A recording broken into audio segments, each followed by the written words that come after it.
Il n'a peur de rien, sauf peut-être des cônes oranges. Loïc Tassé est avec nous. Loïc, bonjour. Bonjour Benoît. Bon, tu veux nous parler de la filière Epstein? Ah non, c'est vrai, on l'a oublié ça.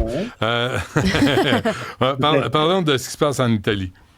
Je vais te parler d'Italie, puis c'est quasiment aussi grave que la filière Epstein, parce que figure-toi que les pauvres petits agents de l'immigration sont fatigués après ce qui s'est passé au Minnesota. Alors, il y en a qui vont être envoyés en Italie, aux Jeux Olympiques. Paraît qu'ils sont très intéressés par les épreuves de triathlon, le tir à la carabine en ski, entre autres. Mm-hmm. Sans blague, ce qui se passe, c'est qu'il y a des agents qui vont être envoyés là-bas par le gouvernement américain.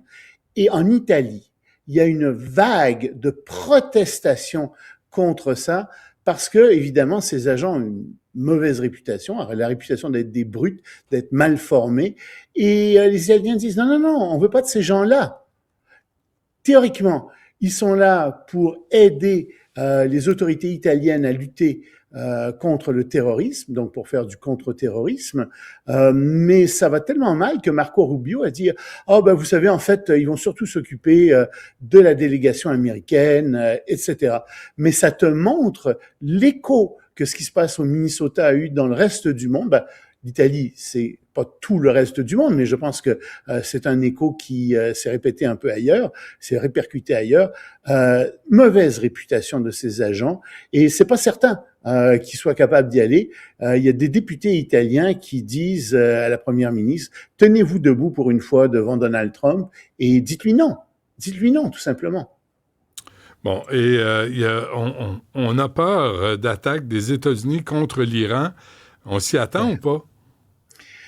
Tu sais, ils font un peu ce qu'ils ont fait au Venezuela. Tu te souviens, ils ont envoyé énormément de navires, ils ont massé plein de navires tout près de l'Iran. Il y a le porte-avions Abraham Lincoln qui est dans les eaux proches de l'Iran.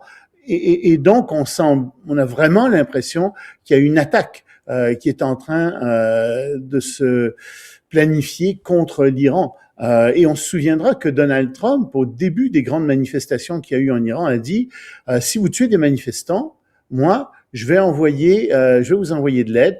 Il y a eu des manifestants qui ont été tués. Les derniers chiffres parlent de 6 000 morts au moins, sans compter peut-être des dizaines de milliers de prisonniers, de personnes qui ont été emprisonnées. Et donc, Trump a écrit « Tenez bon, de l'aide est en route ». Mais qu'est-ce qu'il va faire exactement? Les dirigeants des pays voisins ne veulent pas que les États-Unis interviennent militairement parce qu'ils craignent une déstabilisation. L'armée iranienne, c'est pas l'armée vénézuélienne, c'est une armée qui est quand même assez puissante. Qu'est-ce que les États-Unis vont faire? Est-ce qu'ils veulent aller enlever l'ayatollah Khamenei comme ils ont enlevé Maduro? J'en doute qu'ils soient capables de faire ça.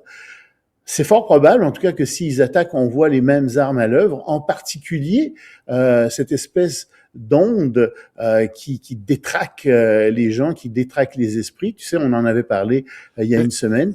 Mais donc, Loïc, ça pourrait que ce soit utilisé. Il y a un article dans le Figaro, je n'ai pas parlé jusqu'à maintenant, là, on va le faire demain, mais sur ce qui se passe en Iran, à Téhéran, des infirmières, des médecins qui témoignent comment l'armée vise les yeux, on éborgne les citoyens, on les tue, on les viole, on les bat. C'est un vrai carnage. Un carnage. Les médecins disent qu'il y a tellement de sang qu'ils sont obligés de porter des bottes pour soigner les malades. Et de donner du sang eux-mêmes à certains patients. Et devant ça, je vois pas Montreal for Iran à Montréal manifester. C'est bizarre, Devant McGill. De petits crosseurs, là. On les entend pas masqués, là. On les entend pas, on les voit pas. C'est un massacre qui se passe. Puis on n'en parle pas dans les médias. C'est assez aberrant. Alors là, on fait quoi? Là, les voisins veulent pas qu'on s'en mêle. Bon, on laisse les gens se faire assassiner, se faire éborgner. C'est écœurant, là. Il y a des médecins. Il y a un médecin qui témoigne dans l'article, je l'ai pas devant moi, mais qui est à Munich, en Allemagne, puis il reçoit des patients, puis il est complètement dépourvu là, de ce qui se passe. Alors, on fait quoi? T'enlèves un ayatollah, c'est comme les pissenlits, là. Il y en a deux qui apparaissent. Tu fais quoi, là? Pesticides? Écoute, j'ai pas la solution. Je pense que ce régime est protégé par les gardiens de la Révolution.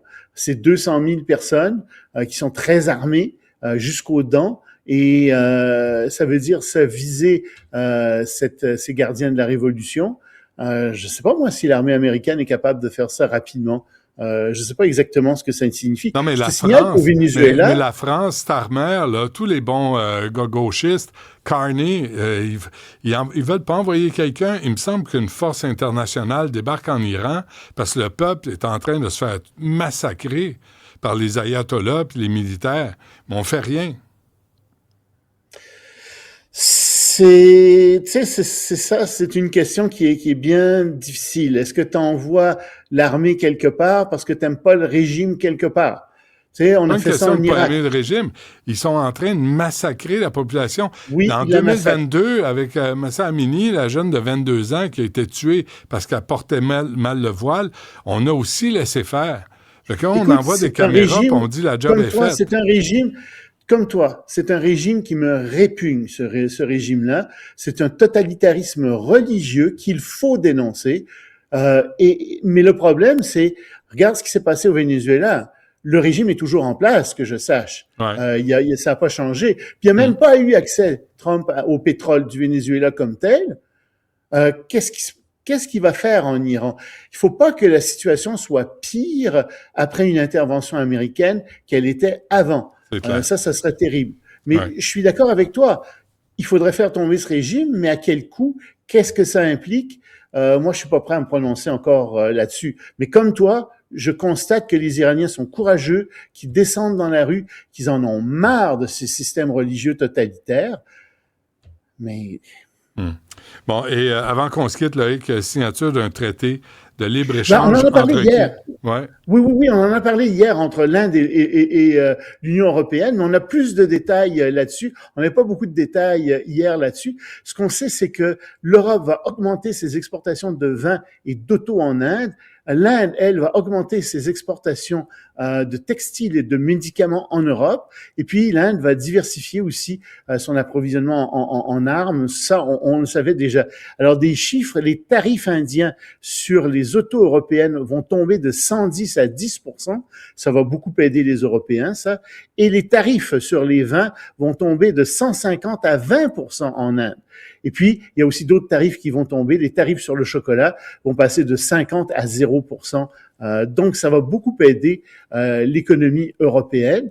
Mm-hmm. Et je pense que ça fera pas trop mal non plus aux entreprises québécoises et canadiennes parce que c'est pas le genre de ce que l'Inde va exporter en Europe. Ben, c'est pas vraiment le genre de produit que nous exportons en Europe. Donc, c'est une bonne nouvelle pour les Européens, pour tout le monde. Mais ça fait partie du désengagement des pays, des anciens alliés des États-Unis, qui trouvent que Trump est instable et qu'il faut maintenant faire de nouvelles alliances. Ça, c'est là-dessus, Loïc Tassé. Merci. À demain. À demain.